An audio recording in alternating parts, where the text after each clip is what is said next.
Então, gravando a partir de agora, boa noite, segundo período de engenharia mecânica e demais engenharias que estão aí englobadas.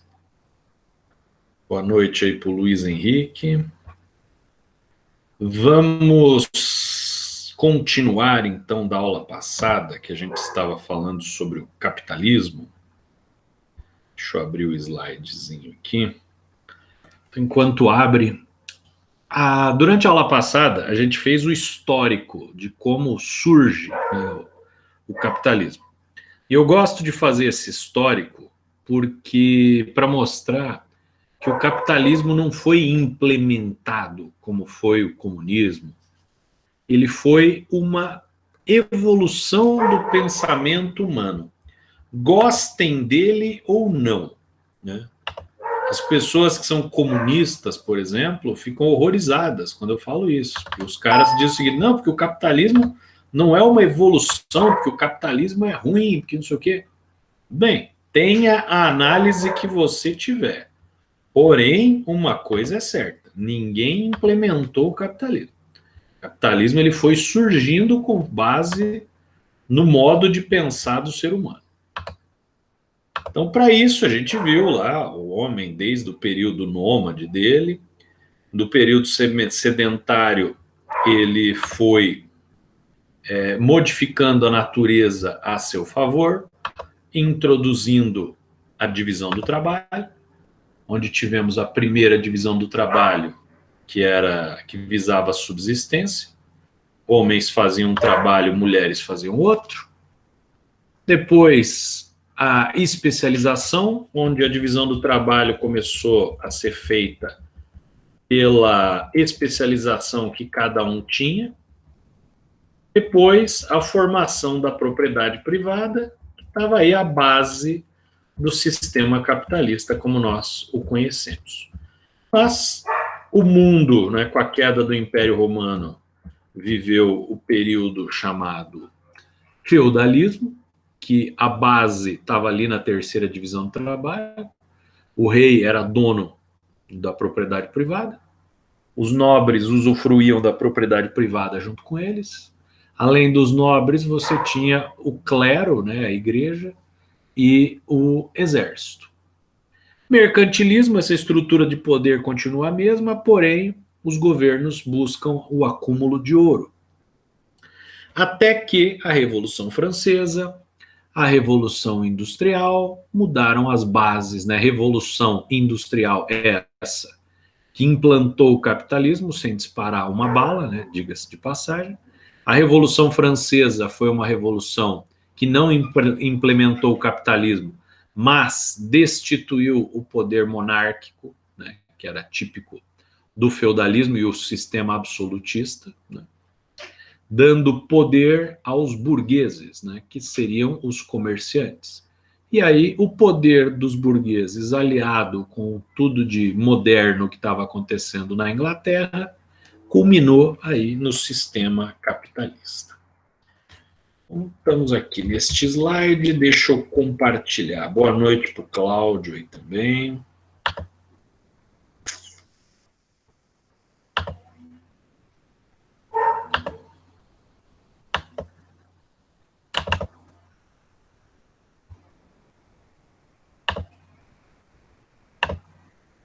Então, paramos neste slide. Isso aqui é uma pintura do século XVIII, né? Século XIX, melhor dizendo. Século este em que essa pintura fazia muito sentido. Que vejam só, né? Vamos decompor aí essa pintura. Vamos fazer aí a semiótica dela, análise semiótica.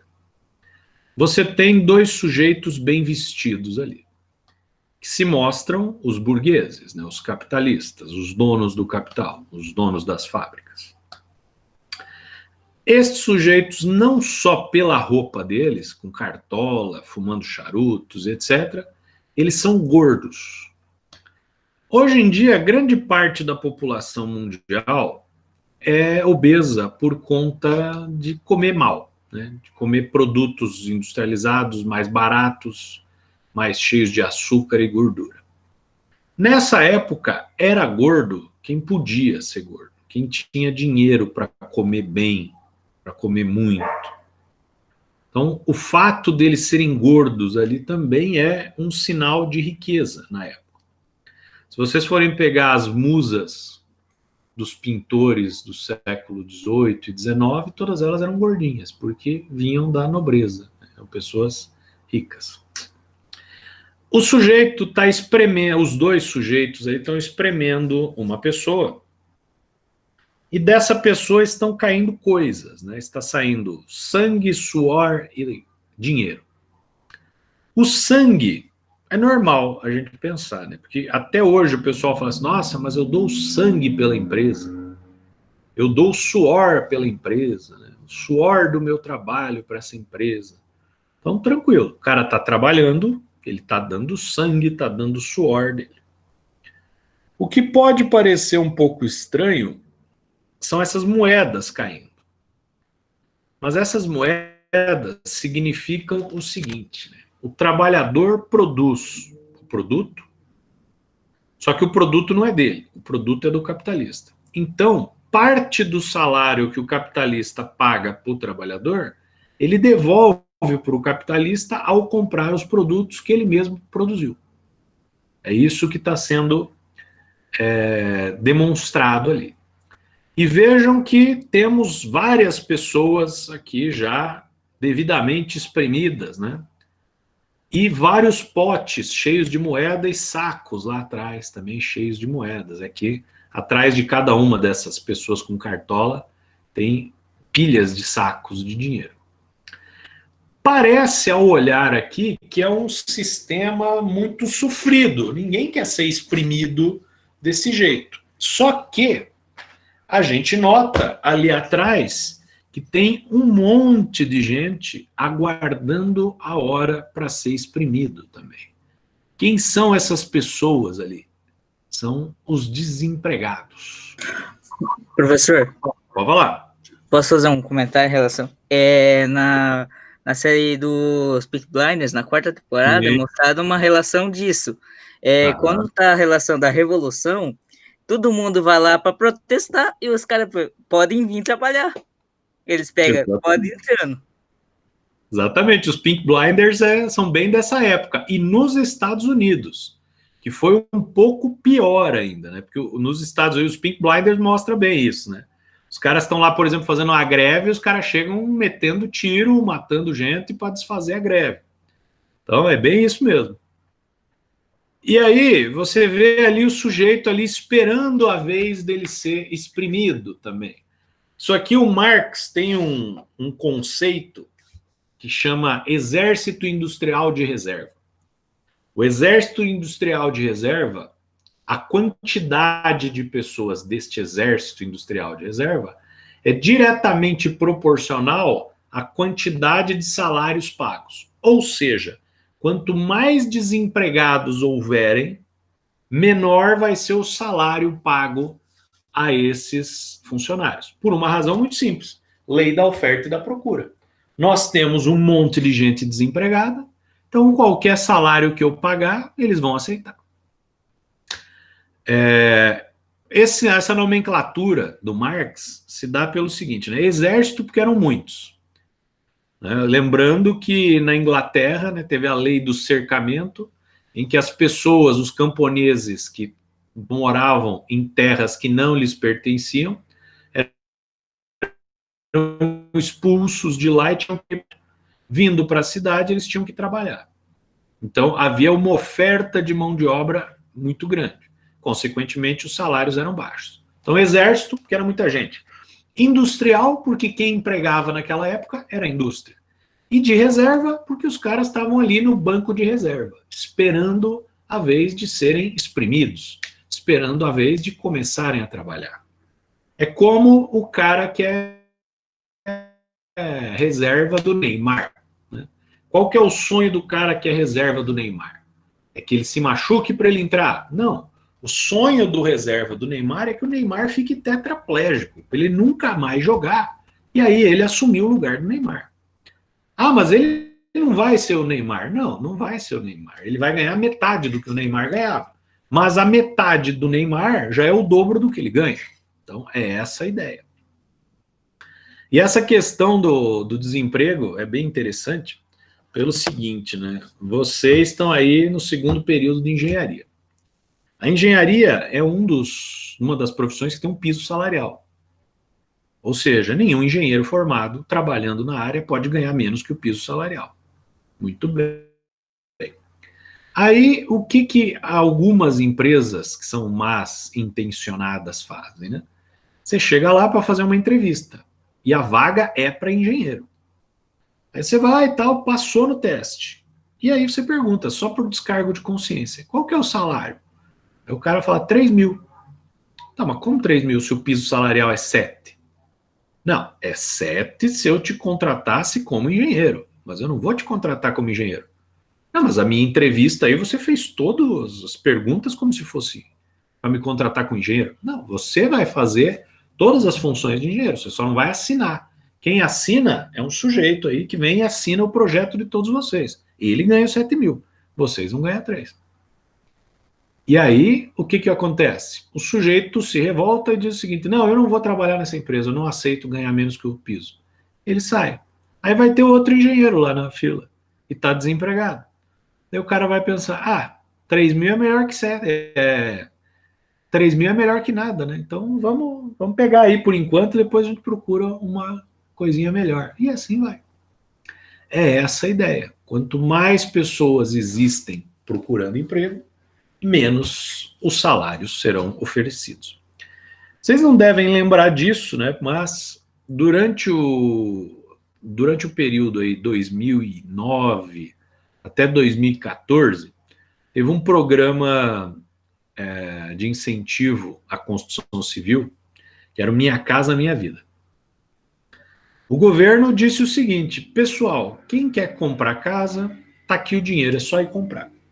Então saiu um monte de gente louco para comprar casa. Os engenheiros, os pedreiros, os mestres de obra, não tinha na praça. Aí o que acontecia? Nesta época, era o que a gente chama de pleno emprego dos recursos produtivos.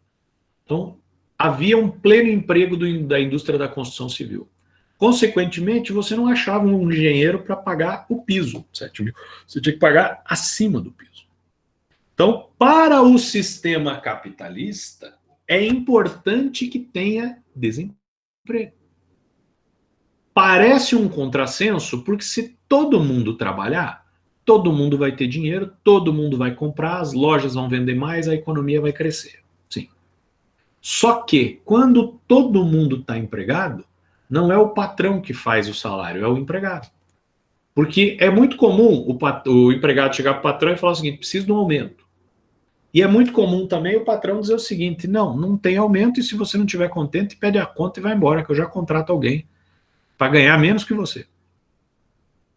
Se você tem o pleno emprego dos fatores produtivos, você vai pedir um aumento e o patrão fala que não, aí você fala, tá bom, tô indo embora.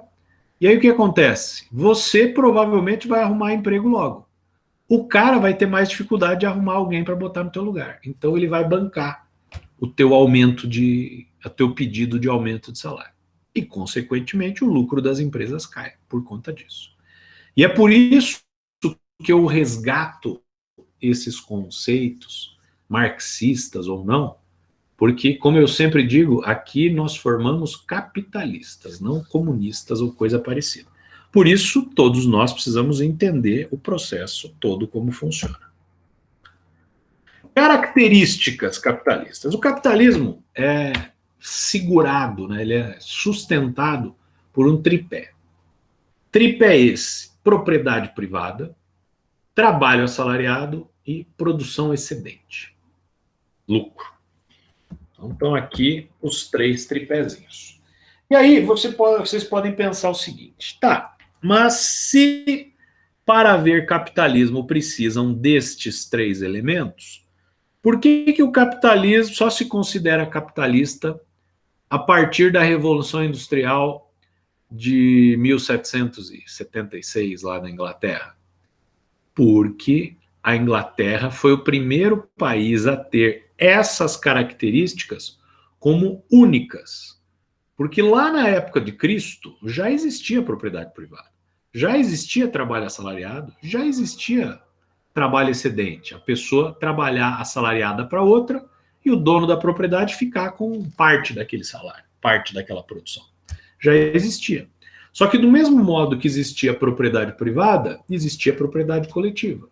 Do mesmo modo que existia trabalho assalariado, existia trabalho escravo. Do mesmo modo que existia trabalho que gerava um excedente, havia trabalho que gerava a contribuição de todos, né? Um trabalho voluntário. O primeiro país a determinar que estas são as características fundantes do sistema e de um país foi a Inglaterra. Por isso, considera-se a Inglaterra o primeiro país capitalista. No capitalismo, os bens são produzidos para serem vendidos, não consumidos.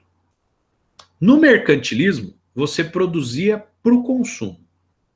Então vamos pegar lá França, no período pré-iluminista, né? A produção toda era feita para quem? Para a manutenção do reino, para as pessoas comerem e etc., para as pessoas consumirem. Se sobrasse, vendia. Se sobrasse, exportava. Portugal e Espanha, que eram as nações mais ricas no período mercantilista, eles produziam tudo que eles necessitavam para consumir e consumiam. Sobrava azeite de oliva e vinho do Porto, no caso de Portugal. Aí eles exportavam, aí eles se preocupavam em vender. No sistema capitalista, a ótica é inversa. A produção é para venda. O consumo a gente faz depois, né? Primeiro eu vendo, depois eu consumo. Um exemplo prático disso é que nós somos, dependendo do ano, os maiores produtores de soja do mundo e não consumimos nem metade da soja que a gente produz. Então, se nós estivéssemos no período mercantilista, provavelmente a gente estaria produzindo outras coisas que não soja, nesse volume que nós produzimos. Então, no capitalismo, a ideia é vender. Com o dinheiro da venda, eu consumo depois. O Brasil é considerado um país de capitalismo tardio porque a abolição da escravatura veio 100 anos depois da Inglaterra virar capitalista. O Brasil foi um dos últimos países do mundo a entrar no capitalismo e, se eu não me engano, foi o último a abolir a escravidão. A força de trabalho torna-se uma mercadoria. Muito bem, parece uma questão semântica apenas, né? Ah, tudo bem, a força de trabalho agora é uma mercadoria, antes era a pessoa. Mas a força de trabalho está na pessoa, então qual que é a diferença? A diferença é a seguinte: quando eu compro um escravo, aquele escravo é minha propriedade. É como se eu comprasse uma caminhoneta para trabalhar. É minha propriedade. É até desumano falar isso, né? Mas era assim que se via antigamente. Então, quando eu estou comprando um escravo, eu estou comprando uma espécie de máquina para trabalhar. Só que do mesmo modo que uma caminhoneta precisa de gasolina, precisa de manutenção, o escravo também precisa. O escravo precisa dormir, precisa comer, precisa se vestir. Se ele ficar doente, ele precisa ser tratado, porque caso contrário ele morre e eu perco o meu investimento. A caminhoneta é a mesma coisa. Se eu não fizer a manutenção da caminhoneta, ela vai se estragar, vou perder o meu investimento lá. Quando eu não tenho mais um escravo, e sim o trabalhador assalariado, a força de trabalho dele é a minha mercadoria. Lembrando, eu vou dar um exemplo de antes de termos leis trabalhistas, né? Estou lá na minha indústria na Inglaterra, funcionário ficou doente, manda embora e contrata um que não está doente. Tá, mas coitado do cara, tá doente, coitado de mim que eu tenho que pagar o salário dele. É assim que os caras pensavam. Já o escravo não, se o escravo morresse eu perdia, então eu tinha que tratar ele. Então veja que parece que no sistema capitalista o custo ficou maior para os industriais, porque agora eles estão pagando salário que antes eles não pagavam para os escravos. Só que antes, os industriais, os fazendeiros, tinham que manter aqueles escravos vivos, sadios e trabalhando. Agora eles não precisam mais. Você tem um exército industrial de reserva, um monte de gente desempregada. Então você paga um salário para a pessoa e diz para ela, ó, te vira. E se amanhã você me aparecer atrasado aqui, amanhã você não vier trabalhar, vai embora e eu contrato outro no seu lugar. Essa é a diferença. O trabalhador é livre para trabalhar onde quiser, quando quiser e para quem quiser. Isso é um dos lemas capitalistas, né? Sempre que se fala do capitalismo, se fala muito em liberdade, né? Porque nós queremos uma nação livre, o capitalismo, o livre comércio e não sei o quê. Então, no capitalismo, tudo é muito livre, né? Porém, vocês aí que trabalham, vocês trabalham porque gostam, porque vocês não precisam trabalhar. Vocês são livres, né? A gente trabalha por esporte. Eu estou aqui dando aula agora, né, 7h30 da noite, porque é por esporte, porque eu gosto. Não, na verdade, eu sou livre para trabalhar ou não, porém eu preciso comer, eu preciso pagar minhas contas. Então, essa liberdade que se fala no capitalismo é uma liberdade um tanto quanto velada, né? Porque todo mundo está preocupado. E uma prova disso é a Covid. Então, veja, você tem possibilidade de morrer se você for à rua trabalhar ou fazer qualquer coisa. E as pessoas estão exigindo a abertura do comércio, a abertura da cidade como um todo, a volta à normalidade. Por quê? Porque elas querem morrer, porque elas são suicidas, porque não sei o quê. Não. É porque nós vivemos num sistema que a gente não tem liberdade para falar assim, não, enquanto não acabar o Covid, eu não vou mais trabalhar. Tá, e você vai viver do quê? Não, eu vivo dos meus pais. Beleza, os teus pais fazem o quê? Não, eles trabalham. Então, é a mesma coisa. Então alguém vai precisar trabalhar. Então veja, o capitalismo, ele é tão livre, ele é tão libertador, que as pessoas têm mais medo de perder o emprego do que de morrer. E essa Covid nos mostra isso muito bem. Lembrando, né, não é papo de comunista, estou falando como funciona. E aí a gente vai tratar de trabalhar com ele da melhor maneira que nos atenda. Não existe uma lei que obrigue o trabalhador a trabalhar. Ponto. Né? Não tem nenhuma lei que obrigue. Só que aí vejam que coisa interessante, né?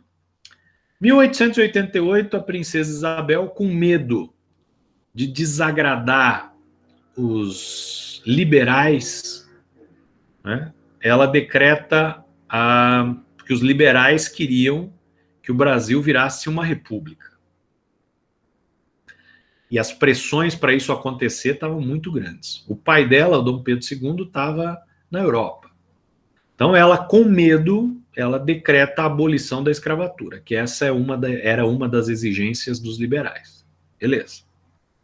Então ela teve aí um período de 1 ano e pouco de menos estresse, porque a República só vai a 15 de novembro de 1889. Né? Beleza, libertou os escravos, então agora está tudo certo, tranquilo. Só que o que acontece? Né? O Brasil era agrícola. Os escravos trabalhavam nas fazendas. As fazendas precisam de mão de obra. Hoje em dia as fazendas já precisam muito menos de mão de obra, mas naquela época precisava de muito. E aí o fazendeiro, a contragosto ou não, né, depende se ele fosse liberal ou não fosse, ele teve que aceitar a abolição da escravatura. E aí ele chega para os seus escravos e diz o seguinte, olha, então a partir de agora você é um homem livre. Você não é mais minha propriedade. Mas eu preciso que você trabalhe para mim. Então eu vou te pagar um salário. Só que vai funcionar assim. Eu te pago um salário de tanto, Só que aí você vai procurar um lugar para você dormir, um lugar para você comer, vá produzir sua comida, vá dar um jeito de comer, sua roupa e etc. Você chega aqui tal hora e vai embora tal hora, beleza? Aí o escravo pensa, porra, mas não mudou nada a minha situação, agora eles vão me dar um dinheiro, mas eu vou ter que correr atrás de comida, eu vou ter que correr atrás de moradia, de roupa e etc. Se for para fazer isso, eu vou embora, né? Porque eu sei produzir, eu, escravo, sei produzir.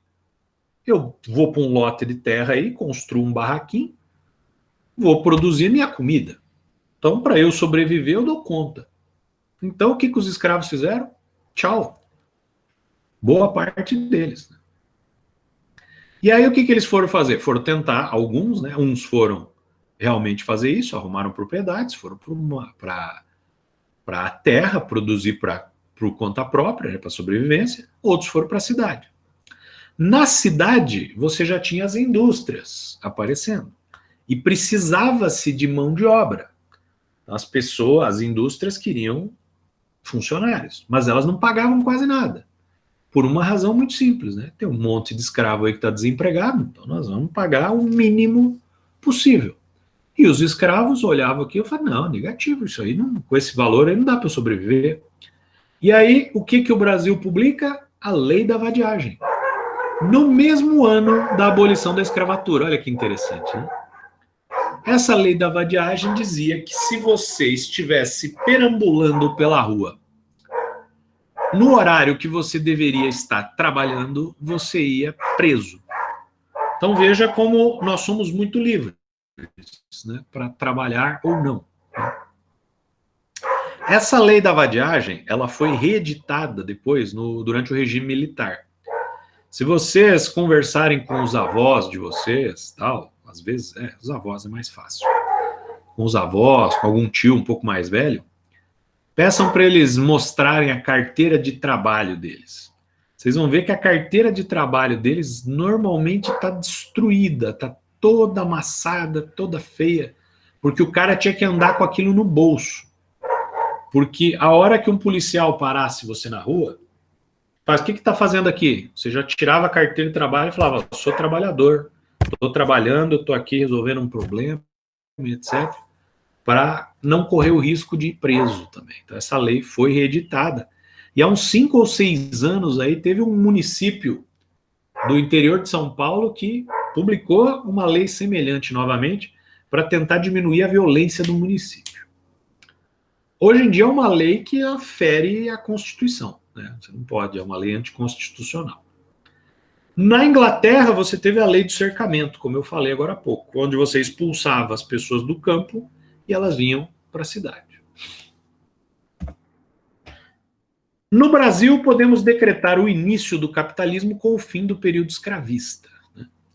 Eu acho bastante interessante quando você assiste filmes e novelas brasileiras da época dos escravos, assim, da abolição, que daí eles colocam lá os europeus vindo para cá, os europeus eles vinham para o Brasil trazendo uma tecnologia nova de produção. Não tem nada a ver.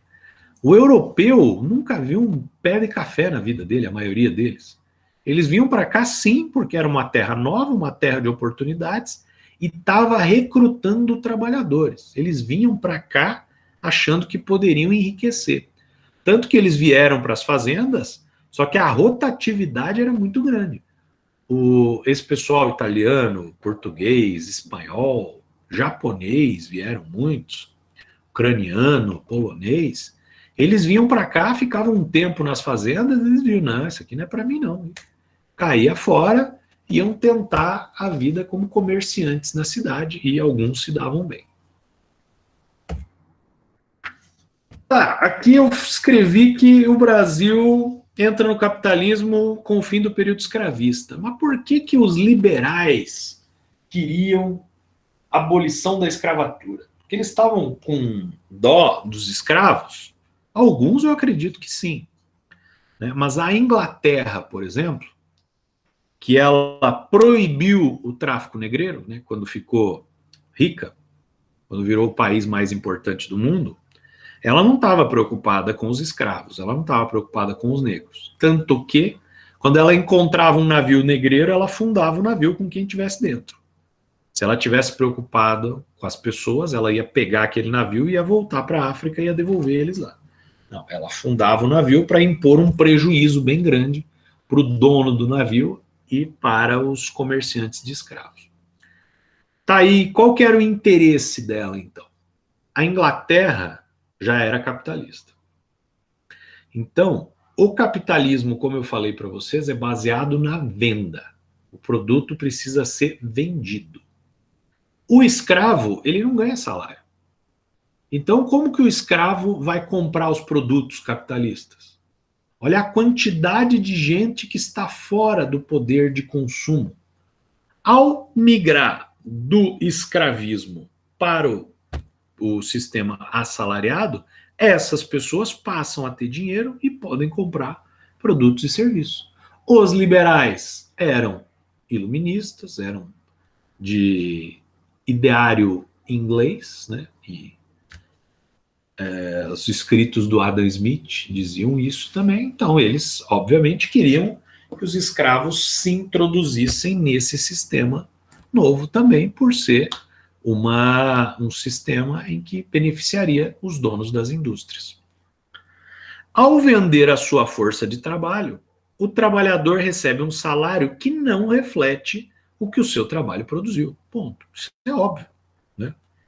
Ah, tá você de novo aí com o discurso comunista. Não, tem nada a ver com o discurso comunista.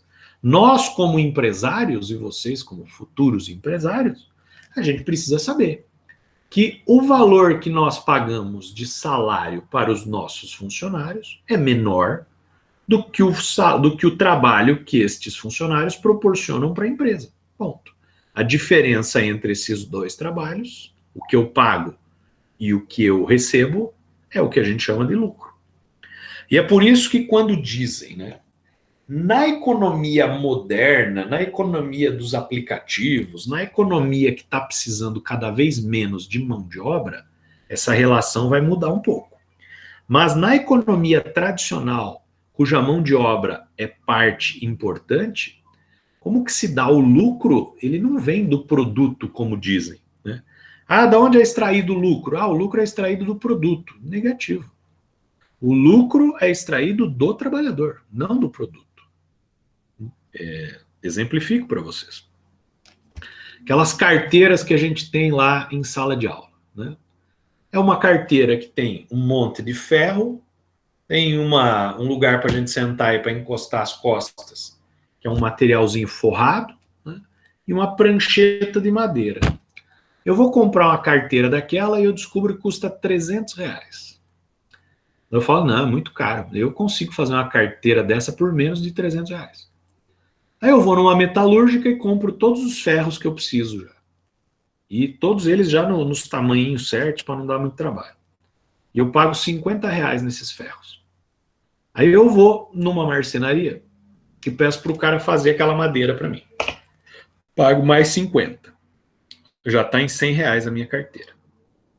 Aí eu vou num tapeceiro, peço para ele fazer lá a tapeçaria da parte de baixo e da parte das costas, gasto mais R$50. Então, beleza, já temos R$150. E eu tenho uma cadeira já. Ela só não é uma cadeira ainda porque ela não está montada. Porque eu preciso soldar esse monte de ferrinhos. Só que eu não sei soldar.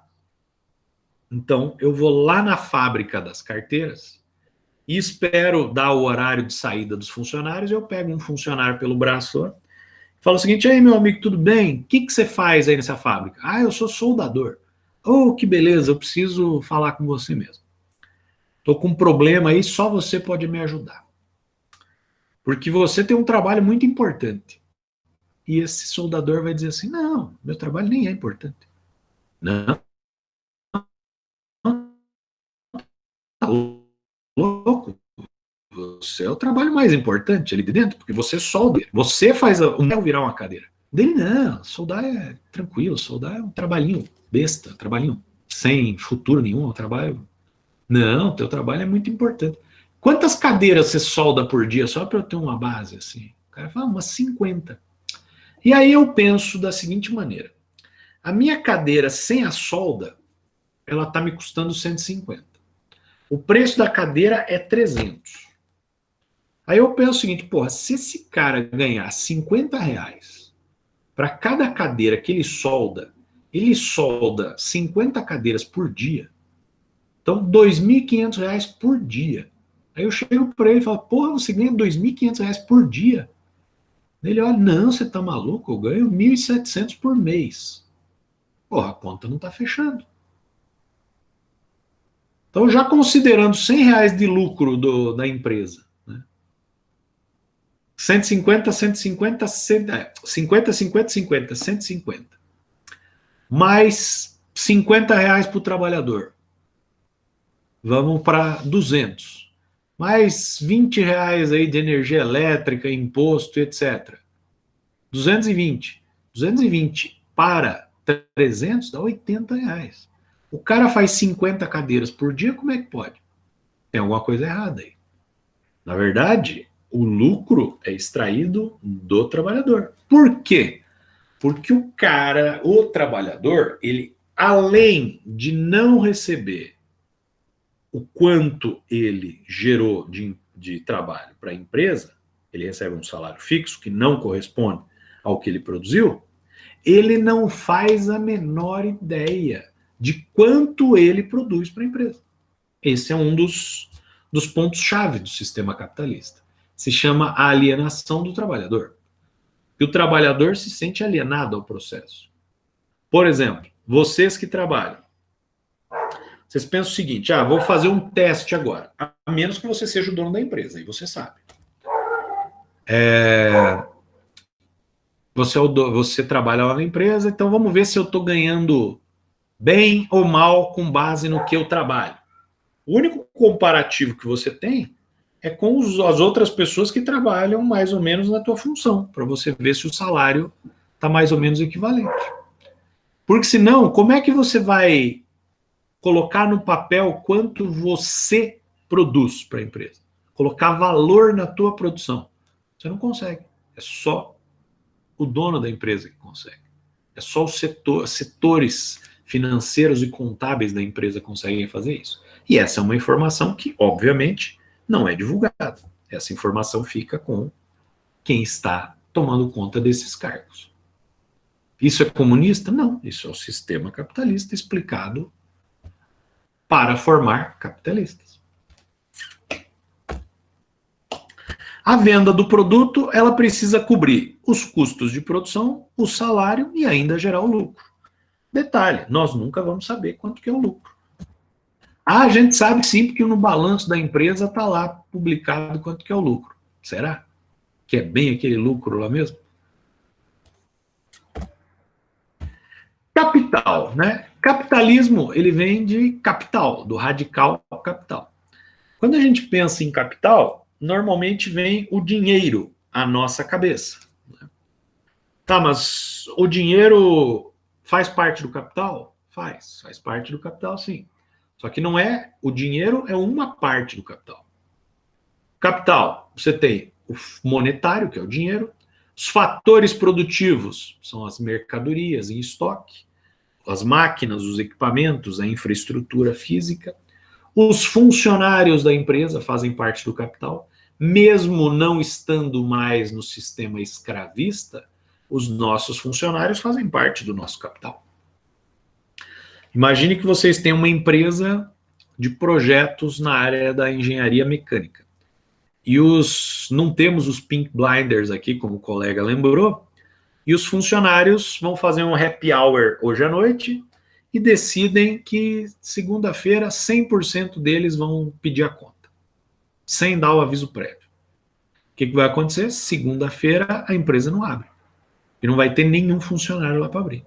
Mas a empresa contrata outros funcionários. Sim.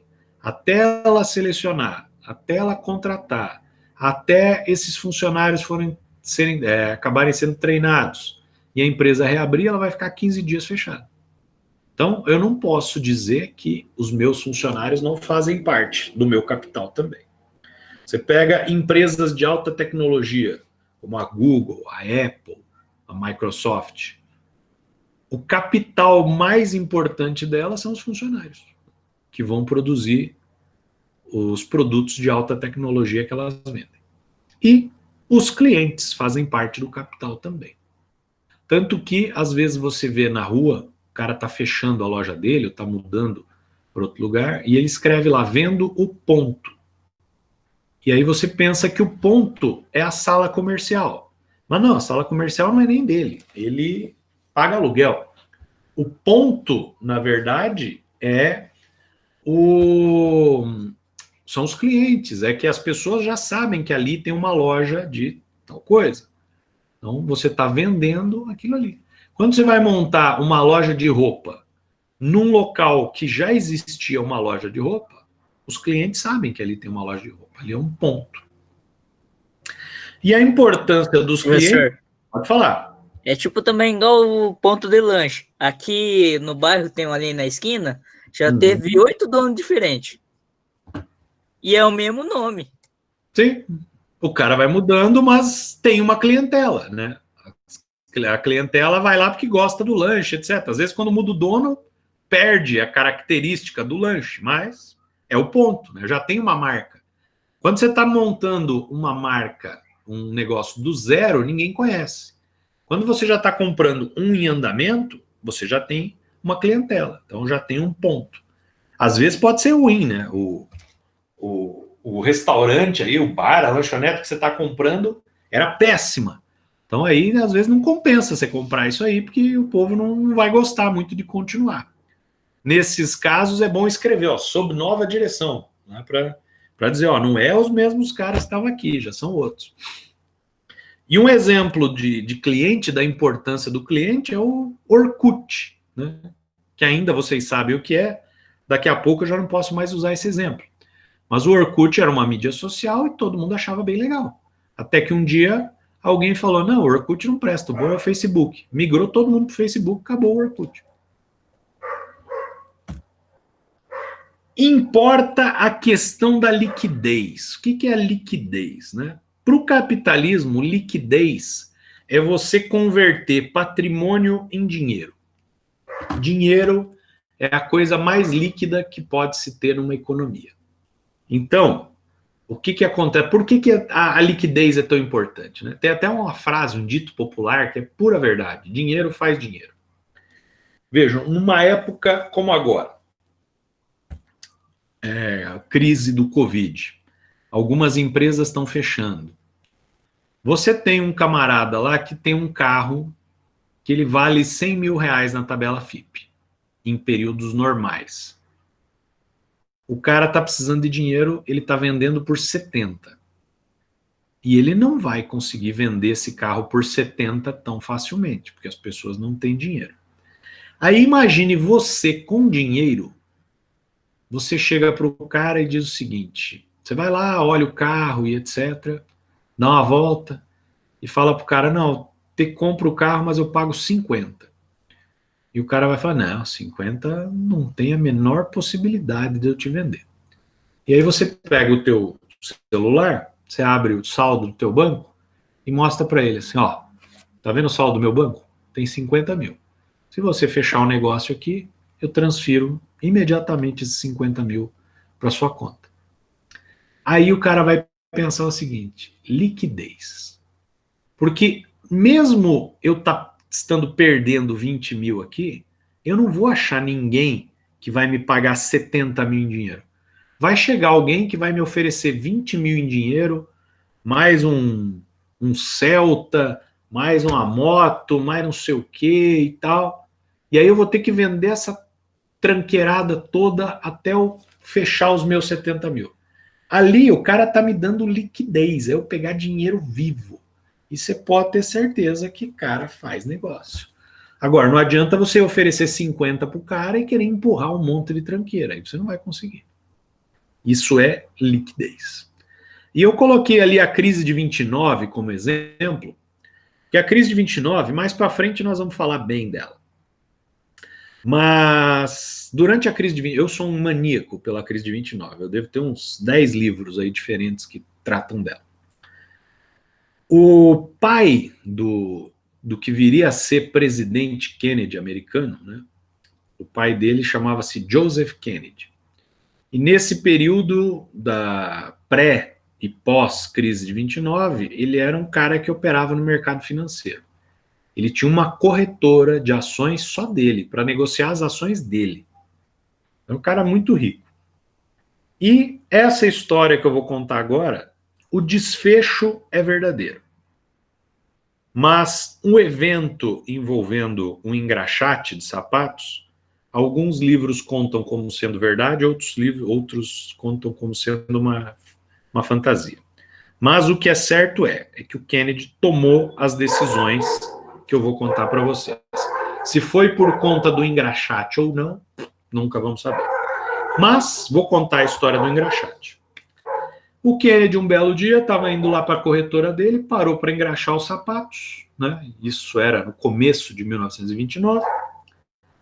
Engraxando lá os sapatos, se vira para o engraxate e pergunta para ele, a título de brincadeira: e aí, meu amigo, você está investindo o seu dinheiro aonde? E o engraxate começa a falar para ele aonde ele estava investindo dinheiro. Que ações o engraxate estava comprando. Que rentabilidade o engraxate estava tendo com as ações. Disse, inclusive, que ele estava tendo problemas em casa, porque ele mal levava dinheiro para casa. Todo o dinheiro que ele ganhava, ele aplicava no mercado de ações. O Kennedy pagou, deu a gorjeta dele, subiu para a corretora e disse o seguinte: vendam todas as minhas ações. Eu vou sair do mercado acionário. E aí os analistas dele ficaram bestas, né? Porque, pô, o cara estava ganhando um monte de dinheiro e ele falou: não quero que vocês saiam fazendo muita confusão aí, porque eu não quero assustar ninguém, mas eu quero sair desse mercado o mais rápido possível. Então, no máximo, em 3 meses, eu não quero mais operar nesse mercado. E assim foi feito. Foi vendendo as ações, vendendo, saiu do mercado, foi embora. Passado 6 meses, 4 meses, sei lá, quebra a Bolsa de Valores. Qual que foi a percepção do Kennedy? Se o engraxate, que é o sujeito mais pobre que eu conheço, não está comprando nada, quem está comprando os produtos dessas empresas? Essas empresas são uma fantasia. Essas empresas não estão vendendo nada. O valor das ações que está sendo negociado é fictício. Ele está sendo movido apenas pela lei da oferta e da procura. Cada vez mais as pessoas que não entendem nada do negócio estão comprando ações e o preço delas vai subindo. Se a gente for ver o correspondente de quanto essas empresas valem efetivamente e quanto tem de montante de ações, é muito maior. Né? Para vocês terem uma ideia, hoje dizem que, em média, as ações das empresas estavam sendo vendidas por 360 vezes o que as empresas realmente valiam. Então era uma especulação imensa. Beleza. Mas onde é que entra a questão da liquidez, professor? Entra agora. Porque o mercado quebrou, banco quebrou, 3.500 bancos quebraram nos Estados Unidos nesse período. Indústrias quebraram, pessoas ricas quebraram, um monte de gente quebrou. E o Joseph Kennedy, diferente do resto da galera, ele tinha liquidez. Ele tinha dinheiro, quando ninguém mais tinha dinheiro. E como a gente sabe, dinheiro faz dinheiro. Aí imagine um camarada que perdeu tudo, porque era muito comum as pessoas colocarem penhor, hipotecarem a casa, hipotecarem as coisas e botar o dinheiro no mercado acionário. Imagina o cara que perdeu tudo, ele só tem uma fazenda. E ele sabe que o Kennedy tem dinheiro. Aí ele chega pro Kennedy e fala o seguinte: Kennedy, eu preciso vender minha fazenda, eu sei que você tem dinheiro, você compra a minha fazenda? Compro. Então veja que nós estamos falando numa época em que um veículo Ford T custava $280. Uma fazenda pequena custava $10.000. O cara chegava: quanto vale a tua fazenda? $10.000. E o Kennedy dizia: ok, te pago $3.000. E o cara falava: não, mas você tá maluco? Eu não posso te vender a fazenda por $3.000, você tá me extorquindo. Aí o Kennedy falava: não, eu tô sendo seu amigo. Porque nos Estados Unidos, se você fica 1 ano sem pagar o imposto da fazenda, o governo pode te tomar a fazenda. Então você não tem dinheiro para plantar nessa fazenda. Consequentemente, você não vai ter dinheiro para pagar o imposto dela. Final do ano, o governo vai te tomar essa fazenda e vai me vender num leilão por talvez menos que isso. Eu, como sou teu amigo, estou te pagando 3 mil. E aí o que acontecia? O cara comprava. E aí veja, professor, mas isso aí é chutar cachorro morto. Isso é o capitalismo. O capitalismo funciona assim. Porque não é a mesma coisa, eu tenho um bar, eu compro uma Coca-Cola por R$ 2 da distribuidora e eu vendo para vocês por 4. Eu não estou vendendo por 2, eu estou vendendo por 4. Essa é a diferença. Então, eu tenho dinheiro para montar a minha estrutura, para comprar barato e vender caro. Sistema capitalista. Direito à propriedade privada, é isso aí. No capitalismo existe a concorrência. Para vencer a concorrência, o capitalista precisa lucrar mais e reinvestir seu lucro na produção. Então veja, né, o sistema capitalista, você tem uma indústria, ela tem um produto, ela faz a venda por um preço maior do que ele custou. Isso vai gerar o lucro. Com o lucro, parte do lucro, o empresário gasta, porque ele quer gastar. Ele tem o direito de gastar.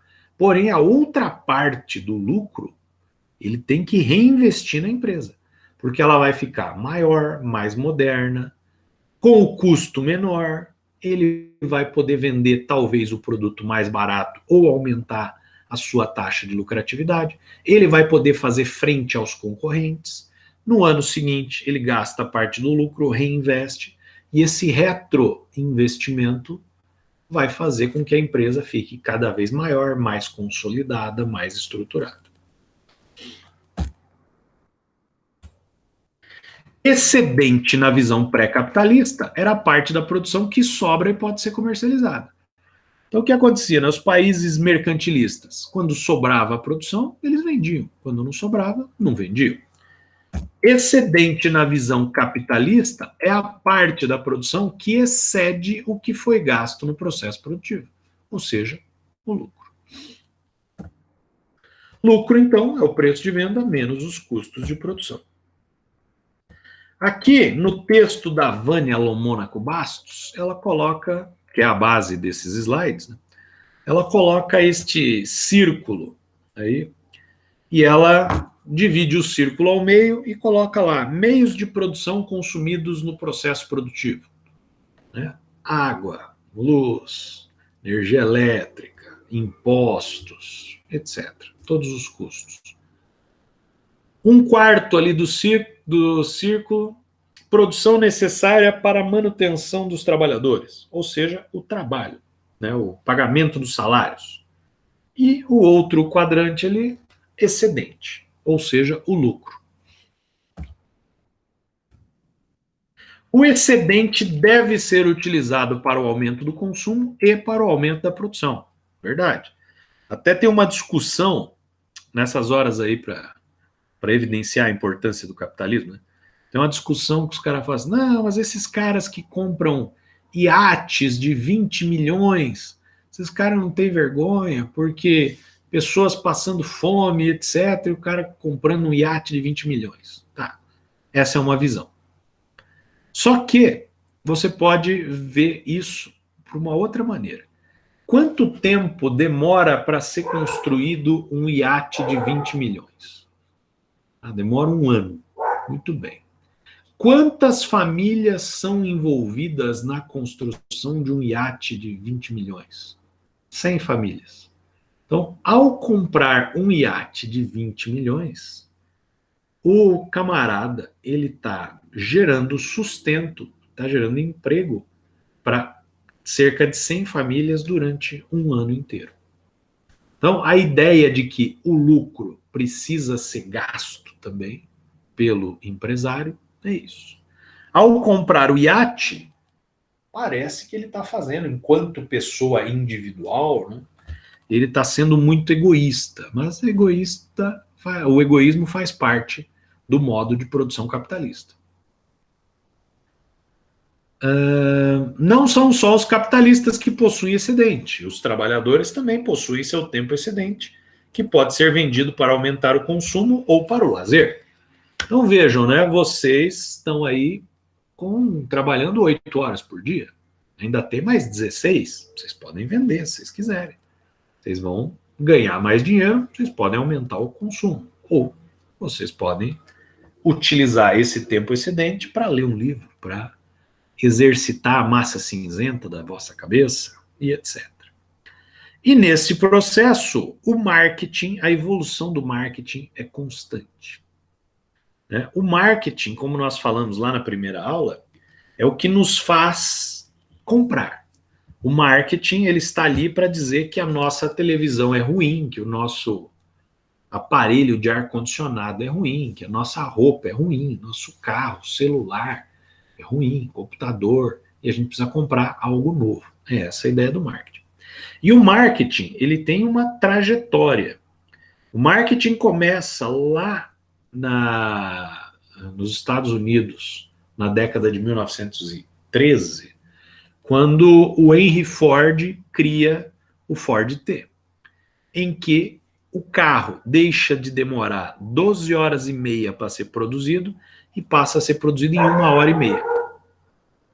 Então ele acelera muito o processo. Consequentemente, é bem provável que o carro não fique tão bem montado quanto ficaria o de 12 horas e meia.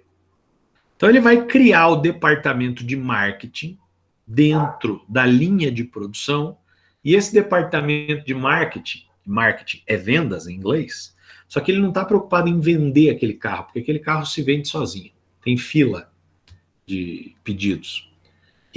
Esse sujeito do marketing, ele está preocupado em garantir que o carro tenha o mínimo de qualidade necessária para ser vendido. Então o marketing surge aí, na linha de produção. Depois, com a crise de 29, que nós falamos agora, que é uma crise de superprodução, as indústrias estão abarrotadas de produtos até o teto, o camarada do marketing é deslocado para vendas, como nós conhecemos. Então agora dane-se a qualidade, o negócio é vender, vamos embora, vamos vender. E aí começa a aparecer as estratégias de marketing como nós conhecemos.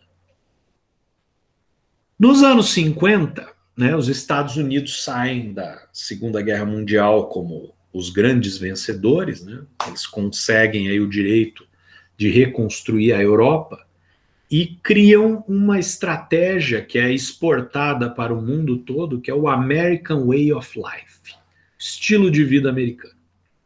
O estilo de vida americano é baseado no consumo, mas um consumo como sinônimo de felicidade. Então vocês já devem ter ouvido aquela frase, né? Ah, eu tô depressivo. Porra, tá depressivo, vai no shopping. Compra alguma coisa que seja melhora, né? Então, quanto mais nós consumimos, mais felizes nós somos. Então, o marketing com esse apelo. Depois, nos anos 70, e vocês podem olhar, a propaganda dos anos 50 tá sempre todo mundo feliz, né?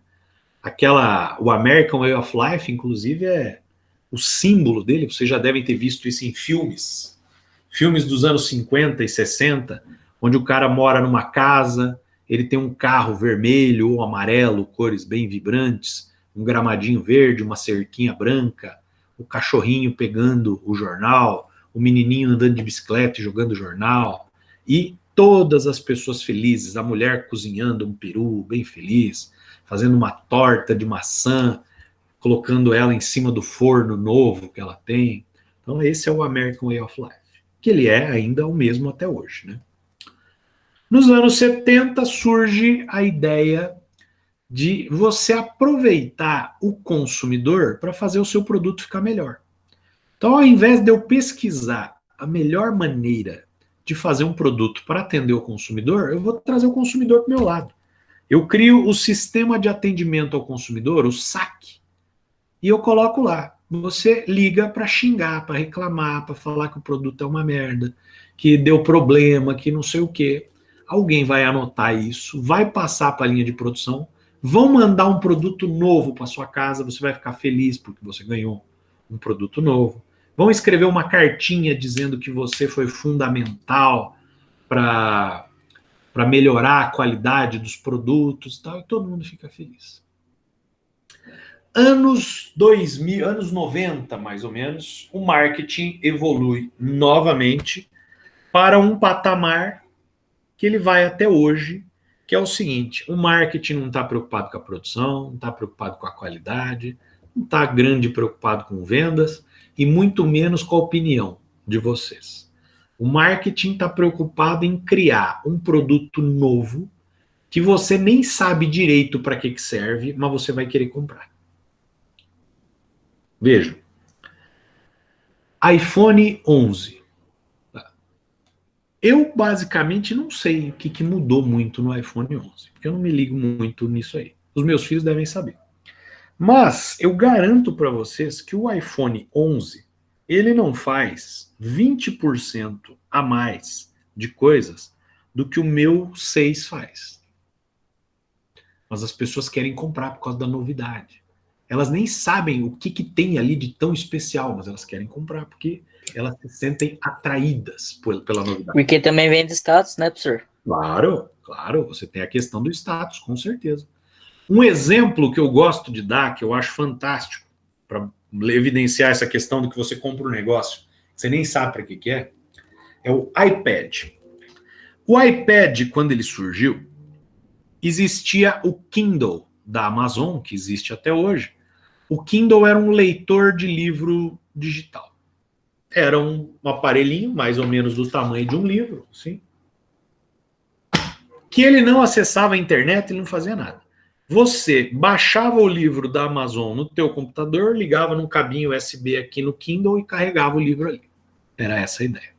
O pessoal da Apple falou o seguinte: porra, vamos pegar a plataforma do Kindle, que é bonitinha, é o tamanho de um livro, vamos botar a possibilidade do cara ler o livro ali também, vamos pôr acesso à internet, vamos deixar aberto esse sistema para que as pessoas conheçam e possam elaborar programas para enfiar ali dentro, e vamos vender esses troços. Tela sensível ao toque, que o Kindle não tinha, era botão. Lançaram o iPad. Isso foi uma febre. Um monte de gente comprou. E o mais legal, um monte de gente comprou sem saber para que servia. Um belo dia, estou eu dando aula aqui na FAG, né? Eu chego numa sala, 60 alunos na sala, 50 alunos na sala e uns 35 iPads, assim, em cima da mesa. E aí, beleza, né?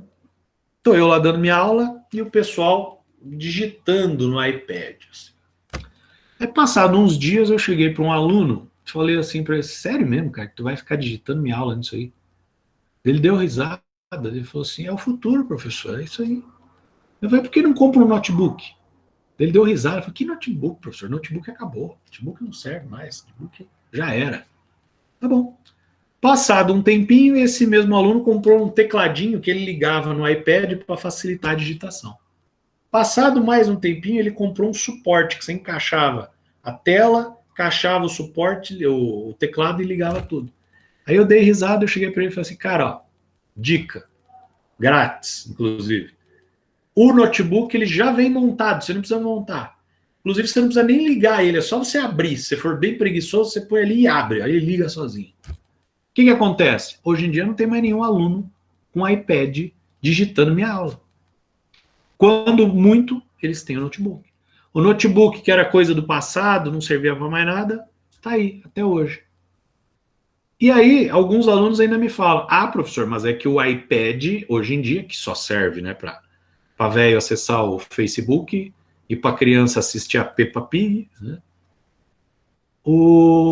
Ah, professor, mas é que o iPad evoluiu para o iPhone. Hoje em dia, as pessoas não têm mais iPad ou não querem ter porque está tudo dentro do iPhone. E eu retruco para elas. E não é por isso que tem algum retardado digitando minha aula no iPhone. Né? Então, vejam, criou-se um produto altamente inovador que ninguém sabia para que servia. Mas compraram e pagaram caro. Meu filho tinha um. E eu lembro que quando o meu filho foi pedindo dinheiro para ex-mulher, para avó, para tio, para não sei quem. Não quero presente, eu quero dinheiro porque eu quero comprar um iPad e tal. Aí ele comprou o iPad. Ele me mostrou e tal. Aí a primeira coisa que eu falei para ele, cadê a câmera? Ele riu, ele falou, não tem câmera, porque o sistema iOS ele não é compatível com câmera e não sei o quê.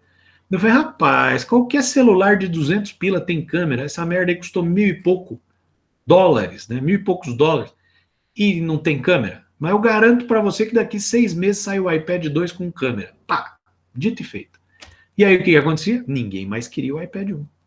Por quê? Porque sem câmera aquilo não serve para nada.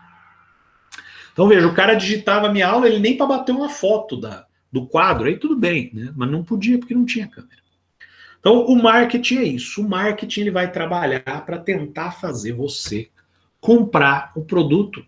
Não importa se você sabe usar, se você não sabe usar, você vai comprar. Vejam, né? O pessoal da engenharia mesmo, tem muito. Mudamos para o sistema de aulas online por conta da pandemia. Nossa, cara, no dia seguinte já teve professor que foi comprar um quadro digital para fazer não sei o quê. Já foi comprar uma câmera não sei o quê para transmitir. Um anelzinho de luz que vai em volta da câmera. Por quê? Não, porque agora eu quero montar uma estrutura para fazer uma aula melhor e tal, não sei o quê. Pô, mas talvez com a estrutura que você tenha dá para fazer uma aula boa, não precisa. Isso é marketing. Capitalismo financeiro ou monopolista, né? Hoje em dia podemos considerar o atual momento como um capitalismo financeiro. Por quê? Né? Porque tudo que tudo que é vendido, tudo que circula, ele tem um banco por trás. Né? Veja, vamos pegar o show rural Copavel. Né? Cascavel é uma cidade agrícola, como dizem muito, o agronegócio movimenta muito dinheiro e etc, etc, etc. Beleza, concordo com tudo isso. Só que vocês já conhecem setor primário, secundário e terciário. Né? Vamos pegar o show rural Copavel. Ah, não, o show rural Copavel é agricultura, é pecuária e tal. Pega o valor que o presidente da Copavel, lá, o Dilvo Grolli, divulga todo ano, que girou no evento. Não sei quanto foi, eu não lembro. Vamos chutar aí que foram 3 bilhões de reais. Produção agrícola, quanto que girou ali? Nada, né? Porque não estão vendendo soja lá. Ah, mas venderam boi, venderam carneiro, venderam... Ah, beleza. Quanto que girou aí? Ah, vamos chutar alto aí, 500 milhões. Beleza. A diferença dos 500 milhões para os 3 bilhões é maquinário, né? Porque não tem mais nada ali para ser comercializado. Então, 2 bilhões e meio de maquinário. Beleza, maquinário é setor secundário. Muito bem. Então, se ali girou 3 bilhões, uma grandiosa parte foi para o setor secundário. Muito bem. E aí, a pergunta, a constatação mais interessante. Desses 3 bilhões que foram negociados ali, quanto em dinheiro foi posto? Quanto em liquidez foi posto? Provavelmente nada, né? Porque tudo foi financiado, ou a grande parte foi financiada. Talvez os 500 milhões lá dos bois, dos carneiros, dos cavalos, possam ter sido em transferência bancária, coisa. O resto, financiamento. Você entra lá na Massey Ferguson, você deu 2 passos dentro da empresa, tem um cartaz lá, financia aqui a sua máquina com o Bradesco. Você entra numa outra marca aí, de New Holland, você entra lá e tal, financia aqui com o Itaú a sua máquina. Você entra no outro, financia com o Cred não sei o quê. E aí vai. O que gira de dinheiro é banco, sistema bancário, financiamento. Por isso, capitalismo financeiro. A razão disso é que o sistema bancário passou a estar presente em todos os níveis do processo de produção de matéria-prima, setor primário, fase de transformação da indústria, setor secundário, e até na prestação de serviço, setor terciário. Interpretação marxista do capitalismo. Né? Vamos lá. Já falei de quase todas elas. Vamos falar só mais umas aqui. Fase inicial do capitalismo implantado na Inglaterra durante a Revolução Industrial, no século XVIII, é chamado de capitalismo industrial, porque o capitalismo começou com a indústria lá na Inglaterra. Nessa fase não haviam leis trabalhistas, já falamos disso agora há pouco. Os camponeses eram expulsos do campo e vinham para a cidade em busca de trabalho. Condições de trabalho nas fábricas eram muito precárias e o desemprego muito alto. Foi durante esta fase inicial do capitalismo que Karl Marx e Friedrich Engels escreveram suas obras. Por que essa introdução? Porque você lendo O Capital do Marx hoje, e eu tenho ele aqui, ele está aqui, tem os 3 primeiros livros, aqui tem o 4º, são 6 ao todo, estão aí em algum lugar. Você lê aquilo hoje, sem pensar no período histórico quando ele foi escrito, você vai dizer assim, pô, mas o cara era mesmo um comunista, ele tá falando mal das coisas, olha aí e tal. Mas, na verdade, ele fala de uma época que não tinha lei trabalhista. O trabalhador era só paulada, só paulada, só paulada. Hoje em dia, não. Hoje em dia é uma outra visão. Porém, os conceitos continuam valendo. Talvez esses conceitos não existiriam se esse livro fosse escrito hoje. O cara não ia pensar nesses conceitos.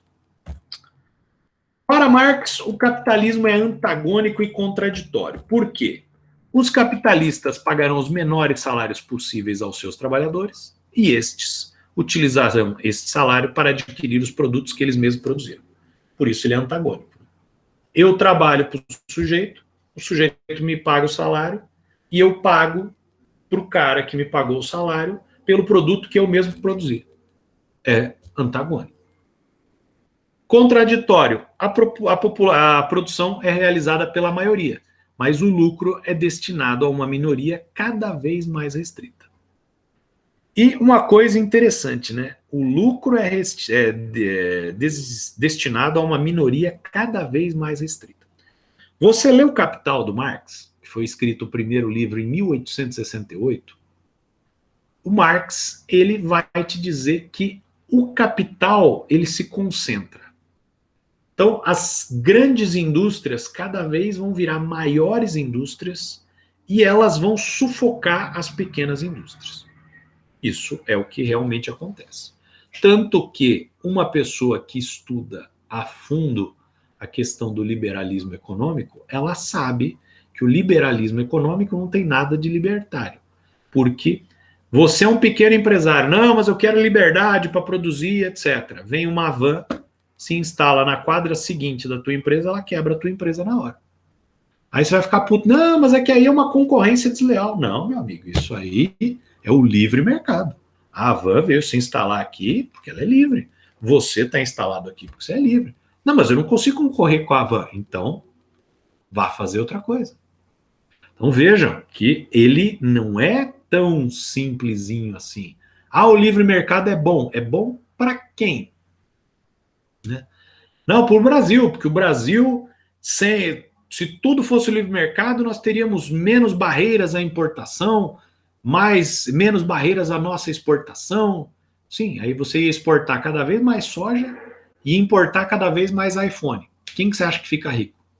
É o Brasil que exporta soja ou é o país que exporta iPhone? Então, são as questões que a gente precisa, e não é por conta disso que você tem que ser contra o liberalismo, etc. Só que você tem que conhecer os argumentos. Se o liberalismo for bom para você, para o seu ramo de atividade, liberalismo, acabou. Se não for, não precisa ficar defendendo igual um tonto, né? Defendendo os interesses do velho da van. Né? Deixa que ele já se defenda. Então, alienação do trabalhador. Né? Vou me aposentar amanhã e sabe o que eu vou fazer? Andar até o fim desta linha de montagem e descobrir o que eu estou fazendo há 30 anos. Diz o velhinho para o mais novinho. Por quê? Porque o trabalhador, na indústria, ele produz uma parte muito pequena do processo produtivo. E ele não se enxerga naquele processo. Consequentemente, ele não se valoriza. Eu só faço essa bostinha desse pedacinho aqui da máquina. Se eu não me valorizo, porque eu considero que o meu trabalho não é algo a ser valorizado, eu não vou pedir um aumento. Se eu não vou pedir um aumento, cada vez o meu trabalho vai gerar mais lucro para aquela empresa. Consequentemente, todo mundo fica feliz, com exceção do trabalhador. Mas o trabalhador, como é alienado, ele não está preocupado com isso, porque ele acha que o trabalho dele é uma bosta, também não vai ligar. E aí, o sistema capitalista vai evoluindo dessa forma. Aqui tem um recortezinho, uma charge que eu achei bem bonitinha, que exemplifica o que o Marx diz nos 6 livros do Capital. Para quem está com preguiça de ler 6 livros bem grossos, lê essa charge que você vai entender 90% do que ele escreve lá. Um repórter vai entrevistar o capitalista. Então, o capitalista está ali fumando um charutinho. Né? O que diste a esse homem? Que trabalhasse mais depressa. E quanto lhe paga? Diz o jornalista. R$20 por dia. E aonde vai buscar o dinheiro para lhe pagar? Vendo a mercadoria. E quem fez a mercadoria? Foi ele. E quanta mercadoria ele faz num dia? Num valor de R$240. Essa é a pergunta do milhão. Porque nunca o sujeito vai dar essa informação. Ele vai dizer, eu pago R$20 por dia. Mas ele não vai dizer assim, eu recebo 240 por dia no trabalho desse cara. Então não é você que lhe paga, mas é ele que lhe paga R$220 por dia para que lhe diga que trabalha mais depressa? Mas eu sou o proprietário das máquinas. E como conseguiu essas máquinas? Vendi a mercadoria e comprei as máquinas. E quem fez a mercadoria? Cuidado, eles podem ouvir. Para o nosso amigo que estava falando dos Pink Blinders, por que na época você tinha esse movimento tão grande aí a ponto de você ter seguranças armados para evitar greves e tal? Porque essa chargezinha que eu contei para vocês era feita lá no chão de fábrica. Um camarada que percebia isso começava a conversar com os outros. E as pessoas começavam a se revoltar. E aí, para não parar todo o sistema, era feito isso. Professor. Então, vou falar. Ainda tem até mais um exemplo numa parte, nessa parte da Revolução também, que uma tia lá chega lá, que ela tá organizando a Revolução e quer que queremos que as mulheres ganhem mais. Daí falou, tá bom, seu salário de 5 vai para 10 e o salário dos homens que tem que sustentar tudo família vai de 20, vai para 15. É isso aí. Se a gente for considerar, vejam só o seguinte, né? E aí é que eu acho bacana, e é por isso que eu uso, às vezes, alguns termos bem fortes, para as pessoas pensarem bem. Assim, não adianta ficar defendendo o velho da van que nem um tonto. E eu tô falando do velho da van porque eu tô olhando aqui da minha janela, eu vejo a estatuazinha da van ali, ela iluminada. Não tenho nada contra o cara da van. Mas a gente tem que pensar no nosso. Vejam só, porque discursos são plantados a todo momento e a gente absorve eles ou não. Vamos supor o seguinte, né? Uma vez eu fiz uma pesquisa aqui em Cascavel com filhos de caminhoneiros. Tem muito caminhoneiro aqui em Cascavel e sempre teve. Antigamente acho que até tinha mais. E aí o que esses filhos de caminhoneiros pesquisaram lá com os pais e vieram contar para mim? 85% dos caminhoneiros da época, anos 70, 80 e 90, 85%, só eles trabalhavam e as esposas ficavam em casa cuidando da casa. Beleza, só eles trabalhavam. Os outros 15%, as esposas trabalhavam também fora. Muito bem. Caminhoneiro nunca foi uma profissão para o cara ficar rico de uma hora para outra. Caminhoneiro, o cara ganha um bom salário, mas ele tem despesas muito grandes. Né? O cara teve um retorno interessante, aí estoura um pneu, pronto, já se foi o retorno. Funde o motor do caminhão, ele vai ficar 1 ano pagando aquele motor do caminhão. Então você tem isso. Só que, nessa época, anos 60, 70, 80, principalmente, o caminhoneiro, ele tinha um carro relativamente novo na garagem, ele tinha uma casa quitada, né? Carro novo que eu digo 2, 3 anos no máximo, e ele trocava. Eles viajavam, se não todo ano sim, ano não, para a praia ou para a casa de um parente e etc. Aí vamos resgatar hoje, né? Hoje, dificilmente você encontra pessoas que só um trabalha na casa e sustenta todo mundo. Hoje em dia, as mulheres estão no mercado de trabalho tanto quanto os homens, né? Ah, tem mais homem no mercado de trabalho do que mulher. Não, tá igual. Todo mundo tem que ir para o mercado de trabalho. E as mulheres, na época, a ideia, né, o discurso que foi feito, era porque as mulheres precisavam da independência. Elas precisavam ganhar o próprio dinheiro, não precisavam ficar dependendo do marido, etc. Conhecendo alguns maridos que eu já conheci na vida, eu acho que estava certíssimo mesmo. Né? A mulher tinha mais é que ganhar o dinheiro dela e meter o pé na bunda do marido e ir embora até, né? Mas tudo bem, nesse aspecto do discurso, eu concordo com ele. Só que qual que foi a consequência disso? Por que nos anos 70, 80, os caminhoneiros trabalhando sozinhos, e a grande maioria da sociedade, um sujeito trabalhava e sustentava a casa, e hoje em dia não mais? Porque hoje, tanto homens quanto mulheres vão para o mercado de trabalho. Então, de uma hora para outra, que isso se deu entre os anos 80 e 90, você dobrou a quantidade de trabalhadores no mercado de trabalho, mas você não dobrou a oferta de emprego. Consequentemente, o salário diminuiu. Então, hoje, o caminhoneiro trabalha, mas a mulher dele tem que trabalhar também, porque às vezes só o caminhoneiro não consegue sustentar a casa. Antigamente conseguia. E veja que era um período de hiperinflação, que nós vamos estudar um pouco mais para frente. Então, é essa história mesmo. A evolução da sociedade na visão do Marx. Então, se vocês pegarem o livro do Marx, vocês vão ver ali também o seguinte, né? Ele vai considerar que o sistema comunal primitivo é a base da vida em sociedade. O sistema comunal primitivo vai fazer com que as pessoas criem um processo de divisão do trabalho. Esse processo de divisão do trabalho vai gerar excedentes. Estes excedentes vão estimular algumas pessoas a criar a propriedade privada. Vai haver a sociedade de classes, os que exploram o trabalho dos outros e os que trabalham. Vai haver a apropriação dos excedentes das classes que trabalham pelas classes que são proprietárias. Vai evoluir para o mercantilismo, vai evoluir para o capitalismo. Ou seja, isso aqui é um resumo do que nós vimos nas duas últimas aulas. Só que aonde vai o trabalho do Marx? 95% do trabalho do Marx tem lá pedagogia, direito, filosofia, jornalismo, economia. A grande parte é a economia que ele trabalha, e filosofia. 95% do material dele está aqui.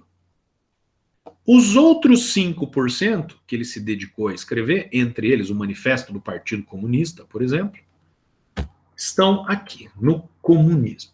Então, por isso que às vezes a pessoa fala assim, ah, professor, mas você gosta do Marx, você fala do Marx, você é comunista. Não, porque eu não sou focado no comunismo. Eu já li tudo que o Marx escreveu do comunismo. Mas eu acho que o comunismo é uma coisa que vai contra a razão do ser humano, que o ser humano é egoísta. Para o comunismo funcionar, nós precisamos ser coletivistas. Nós precisamos pensar não que eu preciso de um salário para comprar um iPhone. Nós precisamos pensar que todo mundo precisa trabalhar para que todo mundo tenha o iPhone. Então, pode ser uma evolução do ser humano, mas hoje eu não vejo isso acontecer. Tá, mas vamos falar o que é o comunismo, então. A burguesia força todas as nações, sob pena de extinção, a adotar o modo burguês de produção. Marx e Engels no Capital. Muito bem. Essa frase, a burguesia, vejam, né? Vocês que relembraram aí na aula passada a Revolução Francesa, né? A Revolução Burguesa, quando eles tomam o poder, a burguesia forçou todas as nações, sob pena de extinção, a adotar o modo burguês de produção. Porque a burguesia toma o poder na Inglaterra, na França, e os ingleses já tomam o poder também, só que continua tendo rei lá. Mas quem manda são os burgueses. E a Inglaterra, a nação mais poderosa do mundo, ela força todas as nações, sob pena de extinção, a adotar o sistema capitalista. A gente pode passar um pouco para frente e colocar: os Estados Unidos forçam todas as nações, sob pena de extinção, a adotar o American Way of Life, que é o capitalismo americano. Querem um exemplo disso? Guerra do Golfo I, Guerra do Golfo II, né, o problema lá do Afeganistão e etc. Isso são guerras que os Estados Unidos querem impor o seu modo de produção. A gente talvez, daqui a uns anos, diga: a China força todas as nações, sob pena de extinção, a adotar o modo chinês de produção. E o modo chinês de produção, basicamente, é: eu, China, produzo tudo e vocês, resto do mundo, consomem. A China é a maior produtora de tudo quanto é coisa no mundo hoje em dia. A China tem o maior exército em número de pessoas do mundo. A China tem bomba atômica, a China tem... Se houver a terceira guerra mundial, a probabilidade de ser contra Estados Unidos e China é bastante grande. Aqui eu fiz um recorte do manifesto do Partido Capitalista, do manifesto do Partido Comunista, do Engels e do Marx, só para vocês terem uma ideia do que ele consiste. É um livrinho curtinho, bem bonitinho, eu acho que todo mundo devia ler, ele é bem bonitinho. Nenhum de vocês vai sair daí quebrando vidraça e virando comunista lendo aquilo. Mas eles dizem algumas coisas ali que são verdadeiras, outras não se confirmaram. Por exemplo, sobre o regime capitalista, os meios de produção pertencem a uma minoria, e é verdade. Essa minoria explora o trabalho da maioria e obtém o lucro, é verdade. Mas inadvertidamente ela torna os trabalhadores mais capazes e instruídos, mais ou menos. O cara é o soldador, ele está mais capaz e instruído no quê? Em soldar. O cara faz o pezinho da máquina, ele continua mais instruído em fazer o pezinho da máquina. A ganância e o lucro levam à superprodução de bens procurados, causando baixas na economia. Veja a crise de 29, por exemplo. É isso aí. O capitalismo falha constantemente e a economia sofre uma série infindável de crises. Então, antes da crise de 29, você teve a crise de 1872, 1878, 1898, 1929, 1987, 2008, isso só para falar das grandes, que envolvem os Estados Unidos. A instabilidade econômica ocasiona agitação social. Veja que a Dilma caiu principalmente por fatores econômicos e de instabilidade econômica e social. Então, isso tudo é verdade. Então, com exceção do tornar os trabalhadores mais capazes e instruídos, o resto, pura verdade. O que não se confirmou? Os trabalhadores percebem sua posição e querem se livrar da opressão. Ocorre uma revolução em que os trabalhadores derrubam a classe dominante e controlam os meios de produção.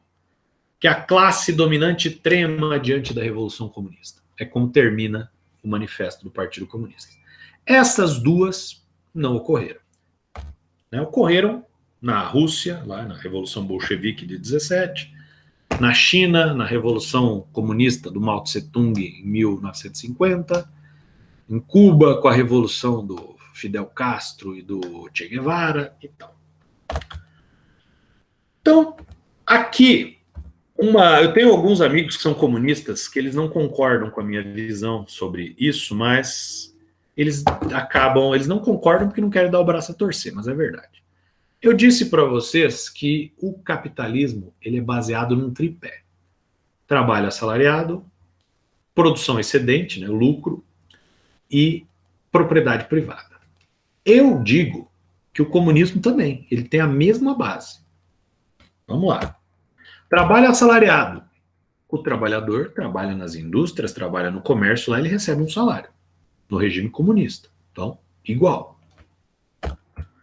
Formação de excedente. No comunismo não tem lucro. Como não tem lucro? A indústria produz o carro. O carro é vendido. Ele tem um preço de venda que é maior que o custo de produzir. Vai sobrar. Mas eles não chamam de lucro. Quando você vai numa cooperativa e pergunta para o presidente da cooperativa quanto que ela deu de lucro, só falta o cara te bater. Porque cooperativa não dá lucro. Porque cooperativa é uma espécie de sistema produtivo comunista. Porque você tem pessoas que são associadas, você tem uma produção e e o resultado dessa produção é distribuído a todos os associados. Como é que chama isso? Lucro? Não, eles chamam de sobra. Mas é exatamente a mesma coisa. Eu posso chamar de sobra, de lucro, do que eu quiser. Mas existe excedente. O preço de venda é um e o custo é outro. Sobra. Tanto que a Rússia, né, nos anos 70, 60, ela produzia tecnologias tão importantes quanto a dos Estados Unidos. De onde vinha o dinheiro para isso? Das indústrias. E, por fim, não existe a propriedade privada. Mais ou menos. Porque a propriedade privada, ela não existe porque a propriedade é do Estado. E o Estado somos todos nós. Então, a propriedade nos pertence. Não é bem assim. A Petrobras, por exemplo, é uma empresa de economia mista, cujo governo é sócio, se eu não me engano, tem 50 e poucos % das ações. Ele que manda na Petrobras. Então, a Petrobras é nossa, o mando dela, pelo menos. Eu não posso chegar para o Bolsonaro, ligar para ele e dizer, olha, Bolsonaro, a partir de segunda-feira, eu e os meus alunos ali de engenharia mecânica, nós vamos tomar conta da Petrobras, porque a Petrobras é nossa, né? Nós é que... Vamos lá, ele vai me dizer negativo, a Petrobras é privada. Ué, mas como é que é privada? Não é do governo? Do governo é nossa. Não, não é bem assim. Então, aqui, no comunismo, é a mesma coisa. Todas as propriedades são privadas, mas pertencem ao Estado. E não é porque pertence ao Estado que pertence a todo mundo. Pertence ao Estado. E aí gera uma deturpação que eu acho que é a pior de todas as deturpações. Por quê? No sistema capitalista, você não está feliz com o seu emprego, você pede a conta e vai embora. Vai procurar outro capitalista que te trate melhor. No sistema comunista, você não está feliz, você não pode pedir a conta e ir para uma outra empresa porque o patrão é sempre o mesmo, que é o Estado. Então, o regime comunista é um capitalismo monopolista, onde a propriedade privada pertence a um só. Ah, mas é um regime super democrático. Não é, porque eles nem eleição têm, nem eleição direta têm. E aqui, para a gente finalizar, eu vou só mencionar rapidinho um livro que eu gosto bastante, é um livro que é fácil de ler, vocês encontram em PDF, tudo. Eu até vou postar um PDF aqui no Classroom, desse livro. Chama A Revolução dos Bichos, do George Orwell. Aí tá o título em inglês, porque eu acho a capa mais bonita desse livro é essa aí, não tem versão em português com essa capa. Em inglês chama Animal Farm, né? Fazenda de Animais. O George Orwell, escritor famoso dos anos 40, 50, um cara que era crítico do comunismo, e ele escreveu um livro chamado 1984 também, cujo o livro, a base do Big Brother, do programa que vocês adoram, veio desse livro. Tanto que E olha como esse cara era um visionário, né? Ele dizia que no futuro, que seria em 1984, ele só errou o ano. Todo mundo se informaria através de uma tela, né? E haveria um órgão central que ninguém conheceria, chamado Grande Irmão, que proveria as informações para todo mundo. As pessoas não precisariam mais pensar. O Grande Irmão se enquadraria e mandar essas informações já contabilizadas, tabuladas, bonitinhas para nós. É basicamente o que faz o WhatsApp hoje em dia, né? Que deturpa a cabeça de muita gente. Mas o livro em questão é esse aqui. A Revolução dos Bichos. Então o George Orwell dizia o seguinte, né? Havia uma fazenda em que os animaizinhos sofriam muito, né? Os patrões batiam nos animais, faziam os animais trabalhar demais. Mas haviam animais mais inteligentes, que eram os porcos. E os porcos organizaram uma revolução. Eles expulsaram os fazendeiros da fazenda e agora aquela fazenda pertenceria aos animais. Seria uma comunidade comunista, né? Agora os trabalhadores, os animais produziriam para eles próprios. E criaram leis, né? Mandamentos. 7 mandamentos. Qualquer coisa que ande sobre 2 pernas é inimigo. Qualquer coisa que ande sobre 4 pernas ou tenha asas é amigo. Nenhum animal usará roupas. Nenhum animal dormirá em cama. Nenhum animal beberá álcool. Nenhum animal matará outro animal. Todos os animais são iguais. Essas eram as 7 leis comunistas da fazenda. E aí, no dia seguinte, uma alegria e todo mundo produzindo. E os porcos começaram a mandar ordens. Olha, precisamos aumentar a produção, porque agora nós precisamos produzir mais, porque agora nós vamos ficar ricos, nós vamos aumentar de tamanho, nós vamos ter uma produtividade maior e etc. E os trabalhadores lá, os animaizinhos, todos animados e produzindo. Só que cada vez as ordens eram maiores, cada vez as ordens eram maiores, e a comida era racionada, cada vez tinham menos comida e mais trabalho. E os porcos sumiram, ninguém via mais os porcos. Até que um dia alguns dos animais morreram de fome, morreram de cansaço e começaram a procurar os porcos e foram até a sede da fazenda. E encontraram os porcos com o dobro do tamanho que eles tinham, vestindo roupas, bêbados e dormindo nas camas dos antigos patrões. E os animais perguntaram: mas vocês estão aqui comendo e a gente morrendo de fome? Não, nós estamos trabalhando. Só que o nosso trabalho é intelectual. E para o trabalho intelectual é preciso comida. Para o trabalho braçal não precisa de comida. Mas vocês estão bêbados. Não, isso aqui é para alimentar o nosso cérebro, para nós pensarmos em mais estratégias. Mas vocês estão dormindo melhor? Vocês estão vivendo melhor? Sim, porque nós precisamos de um local mais adequado para a gente pensar nos rumos desta sociedade. Mas vocês disseram que nós seríamos iguais. Sim, somos iguais, mas uns mais iguais que os outros. Frase que talvez vocês já devam ter ouvido falar. Já naquela altura, depois de tanto abuso, era impossível distinguir o homem do porco. Todos os animais são iguais, mas alguns animais são mais iguais do que os outros, né? Os porcos capitalistas, que vocês devem ter já ouvido falar também, é uma expressão tirada deste livro. Ou seja, se o capitalismo é tão ruim, por que os comunistas basicamente imitam os capitalistas, né? Então, pessoal, é isso. Terminamos aí o segundo conteúdo da nossa disciplina. Alguma dúvida? Tranquilo. Então, beleza. Se está tranquilo para você, está tranquilo para mim também. Então, bom fim de semana, pessoal. Semana que vem estamos de volta. Um abraço. Boa noite, até a próxima semana. Valeu, até a semana que vem.